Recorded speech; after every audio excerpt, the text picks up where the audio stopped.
En 2015, Fiat a restylé sa 500 et il a fallu attendre le printemps 2016 pour qu'Abarth procède de même avec les 595, étroitement dérivés de la 500.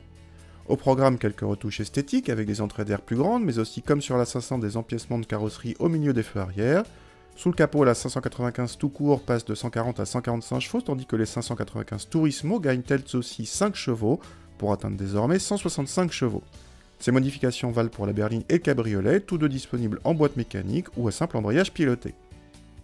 À bord, le restylage reprend là aussi les nouveautés de la 500 avec l'écran central tactile ou un combiné d'instruments digital dont l'affichage varie selon le mode de conduite. La sellerie cuir est de série sur la finition Turismo. À l'arrière, la place est toujours comptée et servira surtout en dépannage. Le coffre atteint 180 décimètres cubes, c'est petit.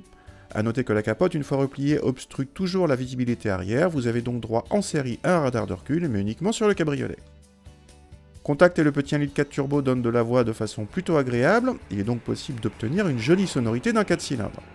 Les 165 chevaux animent sans problème cette petite auto d'à peine plus d'une tonne, mais les accélérations sont moins bonnes que celles des GTI façon Clio RS. La boîte robotisée est agréable en conduite normale, mais donne des à-coups en conduite sportive. Bon point, elle réagit rapidement si vous actionnez les palettes. Le train avant encaisse correctement le couple sur le sec, mais perd pas mal de chevaux sur le mouillé. Le confort reste quant à lui particulièrement ferme. Avec ses 165 chevaux, cette Abarth est une petite puce certes délurée, mais pas vraiment sportive, faute de performances vraiment décoiffantes et d'un comportement sain, mais pas très amusant. Si vous voulez plus de sport, il faut vous tourner vers l'Abarth 595 Competition et ses 180 chevaux, voire même vers la 695 Biposto de 190 chevaux, qui passe de 0 à 100 en moins de 6 secondes.